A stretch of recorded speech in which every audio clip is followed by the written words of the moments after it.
Probably the most forgiving form of self-combusting incense is the joss stick. While a masala stick has a wooden rod in the center to offer support to the incense, a joss stick is nothing but a pure rod of incense. There's no wooden skewer to inhibit the burning, and the shape is very simple. Now, getting that perfectly round or even square joss stick requires a specialized piece of equipment called an extruder. Extruders are simple devices. They help you create professional-looking incense sticks at home. Now, in this edition of Incense Magick, I'll walk you through the process of making your own simple extruder and show you how to use it. Pretty important. We'll also look at the specialized drying boards that are used and even get a glimpse at an oversized extruder made using a caulking gun. All of that and more on this episode of Incense Magick.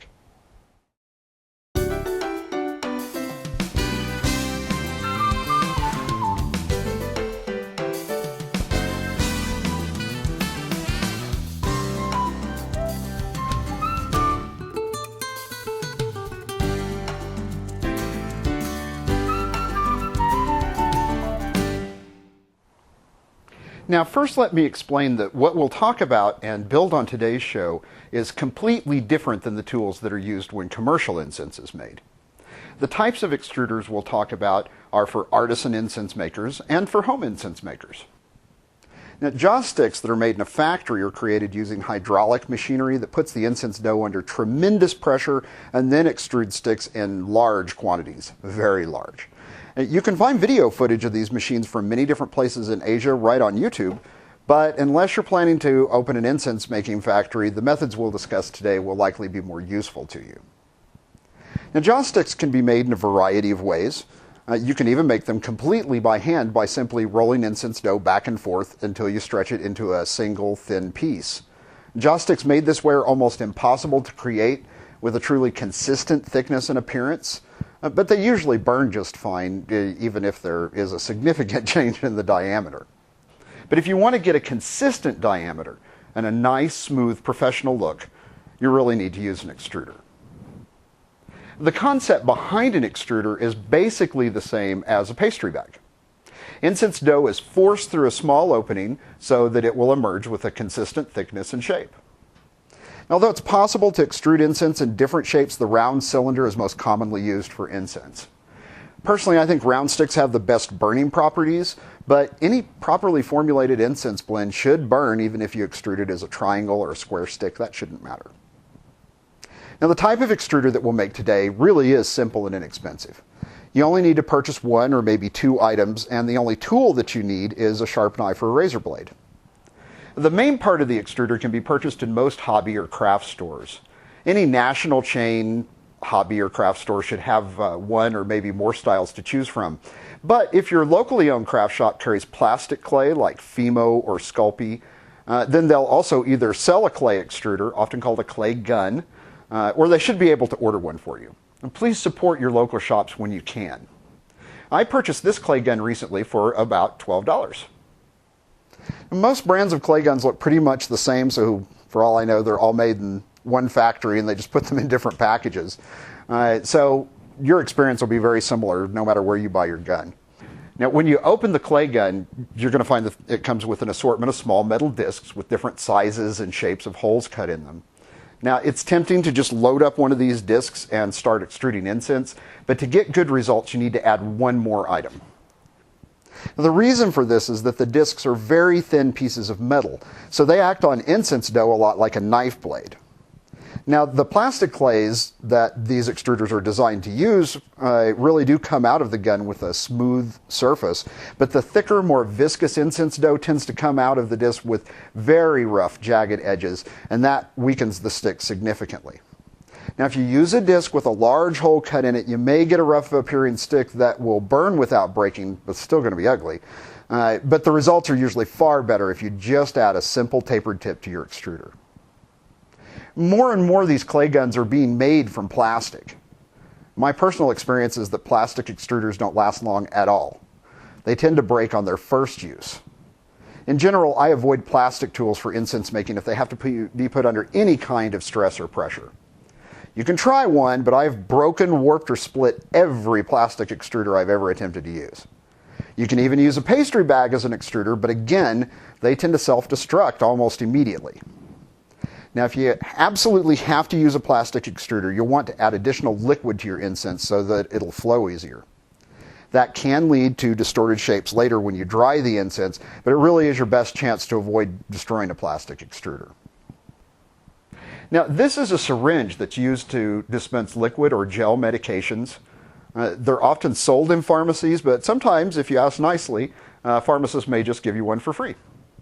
They're mostly used to give medication to infants, although other types of syringes can be used. Different brands of syringes are used for different types of medication. They'll often have different size openings, so if you have several with different sizes, you can potentially make tips of varying diameters for your extruder and interchange them as needed. If you have a syringe that's been used for medication, wash it thoroughly before you begin using it for incense making. Now, to utilize this tip for incense making, you'll need to remove it from the body of the syringe. A sharp knife is usually enough to handle this task, but be careful that you don't cut yourself. It's easy to do if you don't have a vise or another safe way to hold the syringe, but if your knife is sharp, you'll be able to cut through it pretty quickly. I've even used a hacksaw blade for this task. You want to cut the tip right where the tube opens to full size. You can see that this one's been cut almost flush with the tapered surface.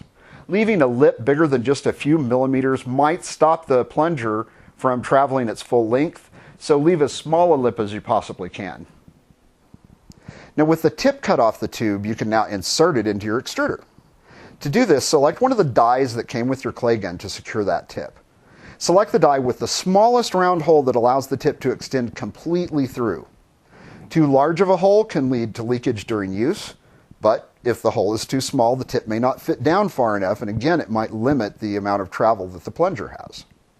Now, although these extruders are easy to use, there is a bit of a technique to get the best performance from them.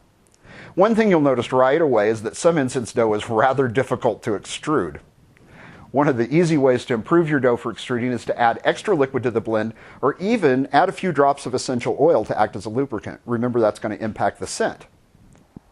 Now, adding additional liquids is a little tricky. If you add too much, it'll make the incense runny and it won't hold its shape. So you have to strike a balance between easy extruding and maintaining the quality of your incense. Even if you add liquid or oil to make extruding easier, many blends still require a fair amount of pressure to force the dough through the tip. There are a couple of different ways to improve this, but in a few moments I'll show you an alternative that requires virtually no hand strength. Now, one way that many folks have addressed the need for more pressure on their extruder is to insert the loaded extruder into an ordinary caulking gun. Now, these are inexpensive and they're available at any hardware store. In fact, some years ago, I built a large extruder into a caulking gun.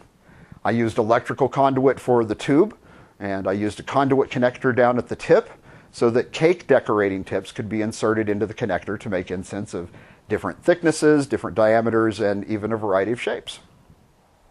Now, if you want to invest a bit more money, $60 to $75, you can purchase a professional clay gun that looks almost identical to a caulking gun.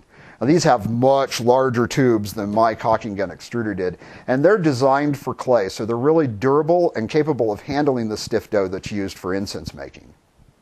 Most of these professional clay guns have tapered tips that are available for them, although you might get acceptable results without the need for a tapered tip on one of these because the dies that are used are significantly thicker than the really thin metal ones that come with the syringe-style extruders that we're making. If you want an extruder that doesn't require hand strength, but you aren't quite ready to invest $75, or if you just don't want to depend on hand strength at all, there is a middle path. Now, this extruder has a plunger that's driven down through the tube with a screw that's attached to a small handle. This type of extruder is a little more difficult to control than the syringe style. It does take a lot of turning to extrude sticks, but virtually no hand strength is required. I only spent about $40 for this one. One issue you might encounter with any extruder is the problem of air pockets. When you load incense dough into your extruder, air pockets are often trapped inside. Now, as a result, when you extrude incense, if you hit one of those air pockets, the air will burp out and it breaks the stick that you're extruding. Once that happens, there really isn't much you can do aside from returning that dough back to the extruder and starting that jaw stick over again. Now, you can minimize this problem by poking your extruder after each stick is done. The easiest way I've found to do this is to use a wooden skewer. Bamboo skewers are available in most grocery stores. I sometimes cut them down to make masala sticks. If the tip of your extruder is large enough, you can just insert the sharp end of the skewer through the tapered tip and up into the tube of the extruder. Now, the skewer is going to puncture most of those air pockets, so when you push the plunger again, the air pockets will collapse and the air will come out before the incense dough. If the tip is too small for a skewer, you can split the skewer with a sharp knife, but you also might try using a toothpick, although most aren't going to be long enough to puncture all of the air pockets. It'll still help a great deal. Once you've constructed your extruder, you're going to wonder how you ever made jaw sticks without one. But even so, there are a few other items that will make extruding even easier.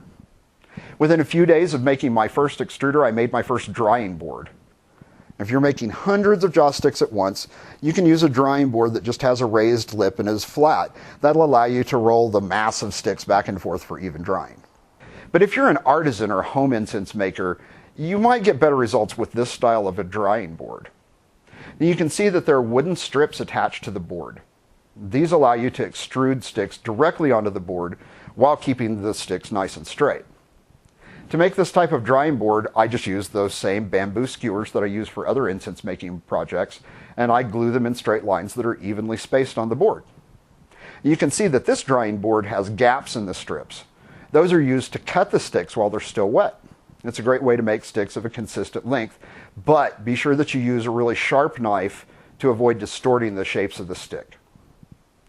Now, if you want longer sticks, you just don't cut them. I like to keep my extruder several inches above the board so that the incense is always under a little tension from gravity. This tends to produce straighter sticks. Now, if you move the extruder too quickly, you can stretch or break the stick. If you move the extruder too slowly, the stick can bunch up. Now, although those kinds of sticks should still burn fine, it's easier to store and use jaw sticks that are straight and consistent in size. If one should bunch up, you can straighten and stretch the incense back into the proper shape. I like to use this small clay working tool, but even a simple craft stick can be used. Avoid using anything with a sharp edge, though. A knife tends to cut or break the stick. Once the sticks are extruded onto the drying board, you can turn them as needed for even drying. I like to use unpainted bare wood drying boards because the wood will absorb some of the moisture on the back side. Still, you are going to need to occasionally turn the sticks to ensure even drying. If the sticks dry unevenly, they'll warp. And just as with other forms of incense, the color of the sticks will lighten as they dry. Jaw sticks dry faster than any other form of self-combusting incense, but you still don't want to rush the process. Slow drying is important if you want your incense to maintain its shape. Now, you can also use your incense extruder to make incense spirals or coils. Just use a plain drying board without a lip or any wooden strips for making these spirals. Simply move the extruder in a spiral path while pressing out the incense. Although your incense may not come out perfectly spaced and shaped, as long as the arms of the spiral are a few millimeters apart, it should burn just fine. Those less than perfect spirals burn just as well as the perfect ones, but they get to maintain a unique character. Now, any extruder we've talked about today should come apart completely for cleaning. Now, if you should happen to forget to clean your extruder and incense dries inside of it, you may not be able to disassemble it anymore. But just soak the extruder in some warm water for half an hour to an hour, and you should be able to open it up. Once it's open, soak it overnight in water with just a drop or two of mild dish soap in it. Then in the morning, you can easily clean and rinse it out. I like to use a wet paper towel or a cloth to clean inside of the tube. Just stuff a wet paper towel into one end and push it through to the other end, and that cleans off any tiny particles that might not want to rinse off the inside of the tube. Be sure you allow it to dry completely before you reassemble it. If you have a bottle brush, those work great for cleaning extruders too. Are you ready to make an extruder yet? They really are simple to make, and they're simple to use. They really do help create incense that burns easier and offers the purest smoke possible from self-combusting incense. Now, I didn't go through the steps to make the large caulking gun extruder in this video, but if viewers are interested in that, please let me know, and I'll definitely make that the topic of a future episode of Incense Magic. Well, that's all the time we have for in this episode, but if you enjoyed this look at incense extruders, I hope you'll subscribe to my YouTube channel and that you'll visit my websites. In the next edition of Incense Magic, we'll delve into the liquid side of incense making as we look at using wine, tea, coffee, and other liquids for incense making. I hope you'll join me. Until next time, bright blessings.